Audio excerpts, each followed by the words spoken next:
Hi, I'm Chad Colby, the host of Trackside. Trackside is the official program of the United States Cross Country National Guard Snowmobile Championship. Hi, I'm Chad Colby. Welcome to Trackside. We're in Thief River Falls, Minnesota. We're inside the lobby of the Seven Clans Casino. The Seven Clans Casino is the host of the 2011 Red Lake I-500. The Red Lake I-500 consists of 3 days of racing, approximately 170 miles each day. The legs are different each day. These right here are the key to a successful cross-country race. Out on the course, approximately 5,000 of these have been placed. This one right here with the two big arrows, that's called a double down. That's to give the riders caution that there is something coming. They'll get 2 sets of these before they actually get to the place on the course that has the issue. These are a racer's best friend. These 2 little up arrows, they'll be parked probably between 8 and 12 foot apart. That means good running, but the riders have to go through them. If they miss a course marker, there is penalties for that. And then finally, you have the red stop sign. When you get to a stop sign, no different than your car on the street, you have to stop. There will be an official there. That's to guide you across the road or a trail, train tracks or anything of that. When you're coming in to finish the Red Lake I-500 and you're getting close, you'll be in this road ditch here, right on the right-hand side of the road. But one of the coolest things as a racer is being in this road ditch and getting your first glimpse at the Seven Clans Casino and knowing you're just 2 miles away from the finish of the I-500. I'm Chad Colby. Caught a few minutes to catch up with Rick Strobel from Fox Racing Shocks. Rick, at the I-500 this year, how cool is this? You got the support trailer, you're helping out the riders. How are things going this week? Everything's going really smooth so far this weekend. We're really happy with the results so far and stuff, and all the riders are really happy too. You know, it's been a couple grueling days, really cold mornings, and everybody's really happy, and the product's holding up great so far. One of the great things about this sport is truly the technology. What we were doing as few as 5 years ago, no one does today, and the reason why is because of some great products. I have these on my personal sled. I mean, the products are awesome. Tell them a little bit about it.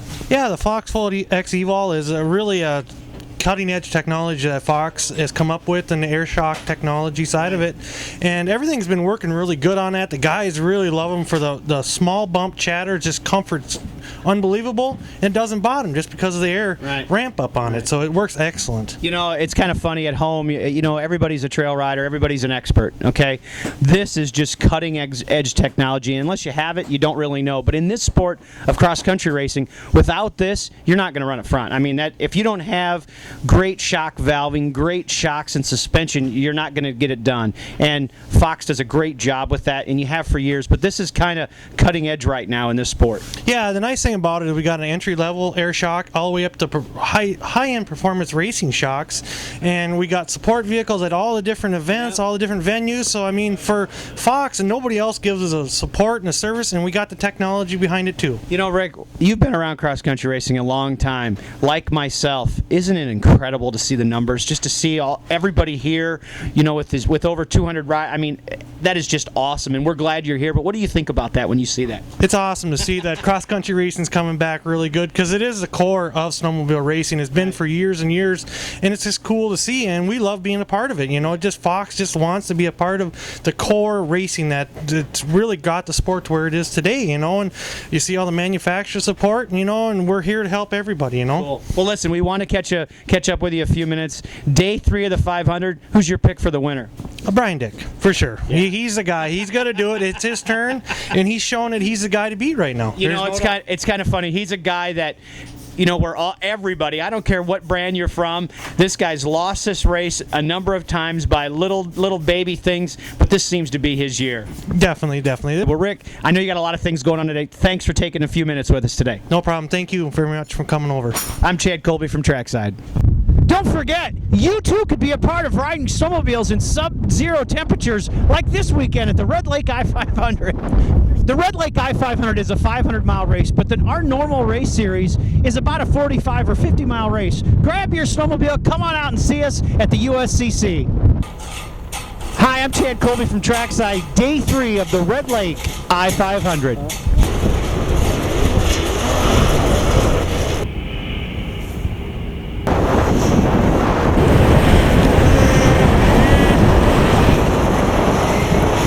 We're at Day 3 of the Red Lake I-500, where we'll see if Brian Dick can do what he's never done before. He's been a USCC champion. He was our Pro Stock champion last year, but he has yet to win the Red Lake I-500. How you feeling today? Pretty good. This weather clears up a little bit.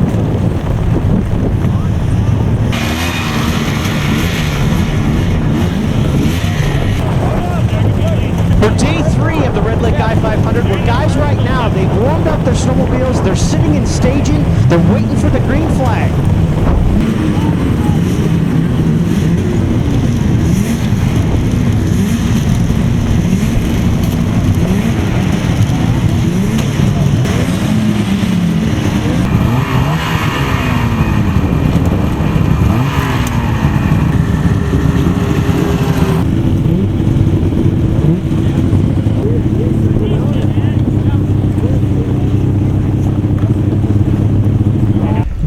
The Red Lake I-500 is no different than any other day. It's leave here, go 60 miles to a fuel stop, make another 60-mile loop back to that fuel stop, and then return here to the Seven Clans Casino. Behind me is the start-finish line. Well, drivers will come through that start-finish line underneath the National Guard banner. Their transponder time will start. The drivers will take out on their loop today. When they return, they'll come back underneath that. Their electronic transponder will turn their time off, and then we'll determine the champion of the 2011 Red Lake I-500. You know, one key phase of the I-500, obviously we're in northern Minnesota. The ditches are flat, visibility is good, but ditch riding is a critical role. For some racers, riding in the ditch is totally new. Why? Because of the unknown in the ditch, whether it's the culvert, the obstacles that just appear, frozen ground, and the dreaded approaches. Some of these approaches are awesome. You can hit them wide open at 90 miles an hour. Other ones, when you hit that approach, the backside of the approach is the serious unknown. Some of these local riders certainly have an advantage. The river is also one of the unique places that riders can make up a lot of time. Some riders really enjoy the river, and for some, it's completely new. Myself, I never ran much of rivers in Illinois and Wisconsin, but up here a lot of riders do because the rivers freeze over, and it's a great way to get from town to town. Their setups are so important on the river. If you set up for running great in road ditch, you might give up some speed on the river, and the opposite is also true. If you set your setup up depending for river running and you're great on the river, it might hinder you in the road ditch. Young racers have to start somewhere, and with the USCC, that starts on a 120cc kids snowmobile. The United States Cross Country Series has classes for all types of snowmobilers, from the high-tech pros like this machine right here to the trail sled you ride at home. Grab your snowmobile, come on out and see us, and enjoy the intense fun of cross-country racing. Hi, Chad Colby from Trackside. Day 3 of the I-500, we're under delay, obviously due to weather conditions. As of right now, we've pushed the start of the race back 1 hour. Obviously, the concern is blinding snow. We've had light snow up here all day this morning, winds approaching 30 miles an hour. That's pretty consistent all day, but the word is from the National Weather Service is that the snow is actually going to let up. We think if the snow lets up, we'll be good to go racing. 7 of the I-500s have been shortened due to weather. This will not run another day. If we can race, we're racing today in Thief River. If not, we'll have to call the race early. We'll know here within the hour.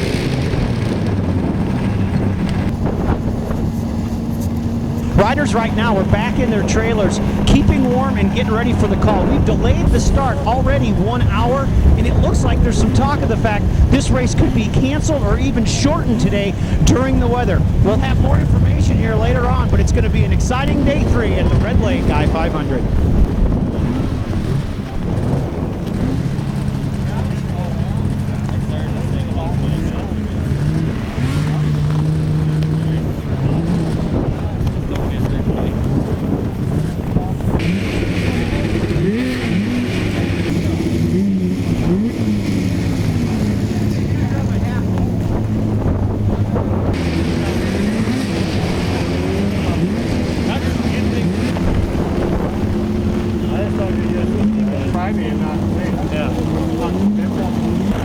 Guys, the weather is good here.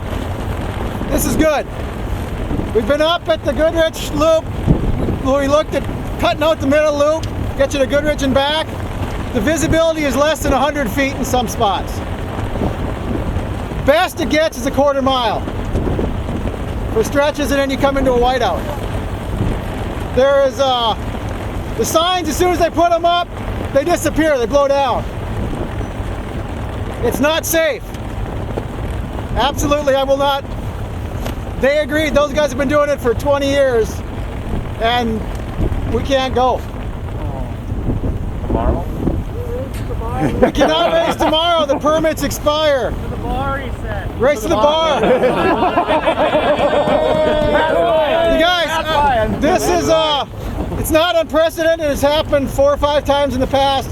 There's just you guys, if you don't believe me, head up north, head to the fuel stop and see what it's like. Did you see my truck up there?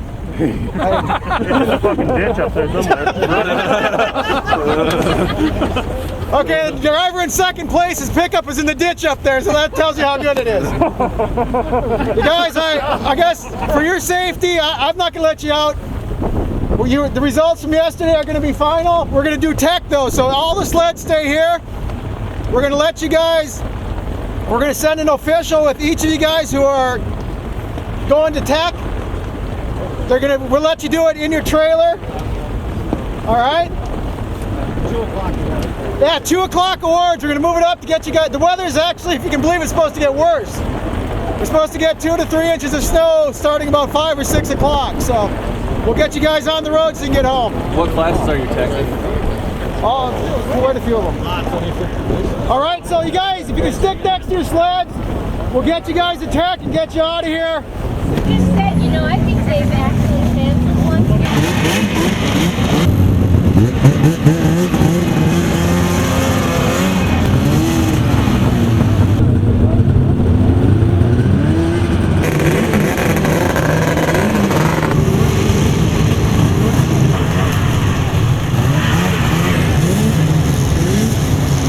I don't know. It's cross-country racing is just an awesome. It's just an awesome venue, and this is my 11th cross-country race. This is my number 6th win in the cross-country for the women. Joey, what is this on your face right here? Is that cross-country racing? That'd be cross-country racing. Not something I'm proud of. I tape up like a mummy and I still have frostbite, so I don't know how that goes. But yeah, it's. You know, everybody wants to race today, but you know what? It's got to be safe. I'm 28 seconds ahead, and I wanted to race today. It'd have been fun. It'd have been fun. I mean, it's a fun battle. Jenna Sobek is a great racer, and we really battle back and forth weekly. And now in the 500, I was down 5 minutes going into day 2. Yesterday, I made up all the time and then gained some. So that's all a part of it. This is fun. So I was looking forward to today's run. Well, hey, listen, at least today you'll be able to get home early, right? Yeah, that's true. It'll be fun to get home, see the kids, and. There you go. Well, we'll see you at the awards. All right, sounds Congratulations. good. Thank you. You bet.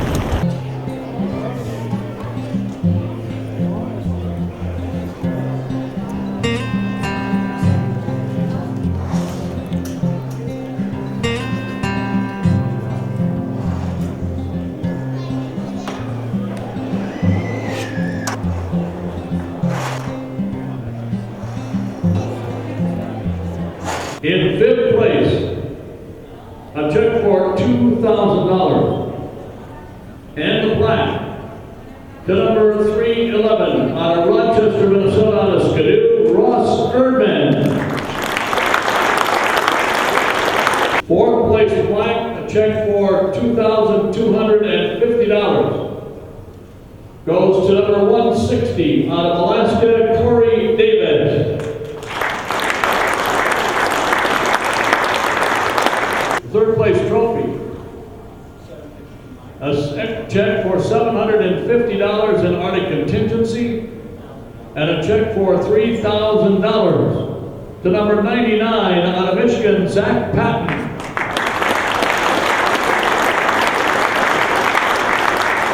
A check for $1,500 in Arctic contingency, $5,000 from USCC. The 2nd place trophy on a Ken Rose, Alberta, Canada, on an Arctic Cat, number 67, Ryan Simon. 1st place in the Pro 600, a check for $100 for fast time from Amsoil.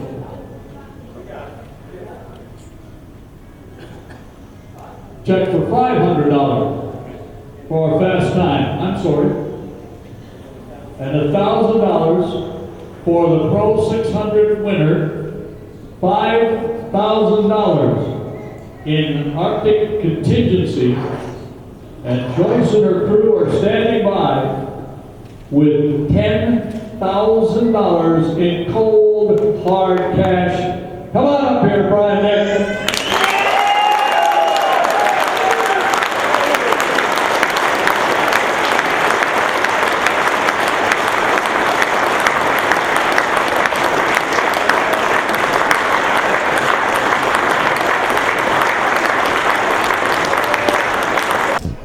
So we're wrapping up our coverage of the 2011 I-500, and I'm with Brian Dick, our champion. So is it sinking in yet at all? Yeah, it's starting to sink in, you know. Friends, family here, everybody's pretty fired up, and it's just one of those deals that it takes a while to set in. But You know, Brian, I talked to Joe a little bit, and one thing that I think you got to lose some of these before you can win one. Obviously, you're glad today wasn't another one that you lost. Yeah. But you know what? You've been on that end where you've had, my goodness, all the issues you can have. You've had them running great fast times. Anything you attribute the difference to? just like I say, we did a lot of leg work on making sure the sled was touched every angle, and Joe did a great job with all that. And I don't know. That's a big part of it. It's a 3-day event. The sled's got to be in tip-top shape each day. And I was fortunate enough not to run into things out on the course on the first 2 days. So our maintenance sessions were more or less just checking things over. I'll tell you, I looked at both repair sessions specifically at your machine, and I mean, other than maybe some carbides and clean the clutches and maintenance stuff, no different than the guy at home would do, I didn't see you doing anything else. Yeah, we didn't even change carbides the second day. We never changed Hyfax. It was in good shape, so we had great snow conditions. So probably could have run without doing anything, which is it says something for the product too, and I'm very proud to be working at Articat with the group of people that I get to work with and build the product that we do. It goes to show when you look at the number of Articats that were up on top of the board today. So, Brian, you've been instrumental in that snowmobile. Of course, I know that. How did that's got to put a little, I shouldn't say more pressure on you, but over the years, I believe it does, because you're expected to be the expert in that sled. In the last few years, at times you've had some issues, but you know what? You took that same chassis you were involved with, were the champion last year, and now have just won the I-500. How awesome is that? It is very awesome, being a part of it, working with the guys at Articat and everybody else that was here today, friends, family that just show up out of the woodwork. I mean, everybody's plays the role, and it takes that to be a champion, and I'm very fortunate to have everybody on my side. It's a great feeling. Brian, this morning there was certainly a buzz around here. We knew we were going to have some issues with the weather. You knew it. You're from here. When the weather's bad. Today was one of those days. But listen, congratulations. You were the fast guy Friday, the fast guy yesterday when it really counted, and you're our champion. Congratulations, bud. Thanks, Chad. I had a second to finally check up with Joe Lesmeister. Joe, wow, you've won the 500. It's about time. Well, listen, let's think about this. We didn't break any clutch springs. Okay, that's good. We didn't catch the rider on fire. That's really good. And hold on, the motor kept working, right? Awesome. Let's see, the shocks were still working. And the last time I checked, the sled was all intact. It was a great weekend. He really took care of the sled. Everything worked good. Great preparation. It paid off. You've been around this a long time. You've been on the short end of this where you've had those problems that I've mentioned, and man, it seems all the preparation in the world can't take that away. It's just part of racing. But you know what? It does make you a better competitor, I think. And yesterday on a nice blue light day, Brian was flying, and he knew he had to. You and I know that. We've been around this sport. You can't let up, and he didn't. No, it was great. It was great to see him do as good as he did. And man, I woke up at 3:30 this morning thinking, what is going to take this away from us? My mind was just churning 100 miles an hour, and thank God nothing happened. Well, listen, you know what? This morning I think the right call was made. I mean, weather was terrible, granted, but Brian was the fast guy all week.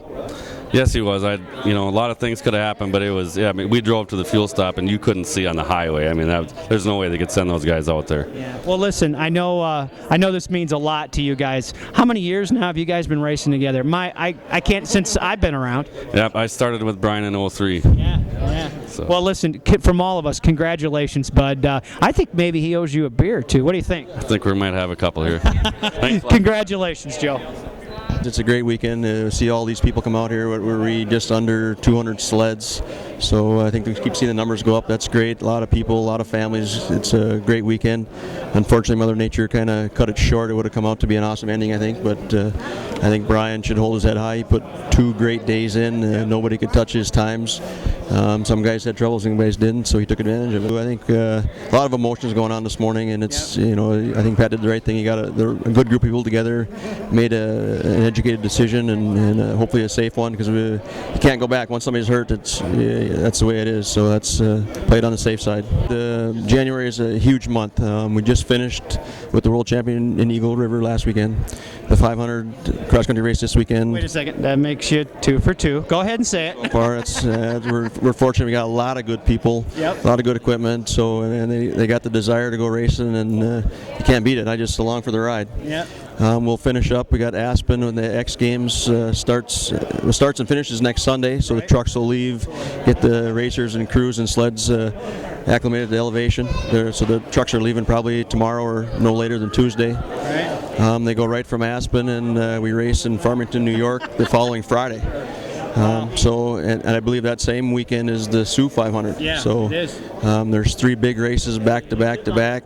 Actually, 4 big races back to back to back to back, and then I think they get 1 week break, and I think the Iron Dog in Alaska starts. Yes. So Corey Davis will take part in that with his dad. That'll be really a good story. Yeah. So we're looking forward to that. We're wrapping up our coverage of the 2011 Red Lake I-500, where Brian Dick is our 2011 champion. A special thanks to all our series sponsors, most importantly, all of our friends at the Seven Clans Casino. Awesome place to stay, great place to host a race.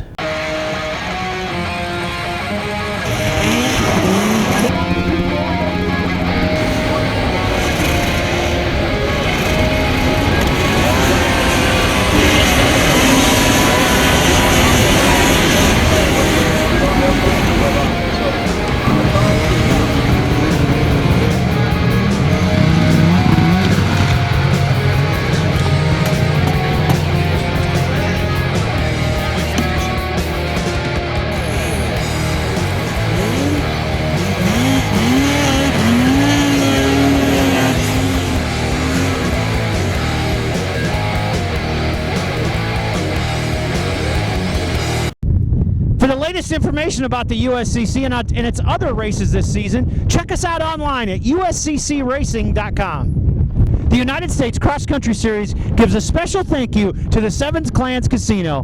Without the Seven Clans Casino, the Red Lake I-500 would not take place.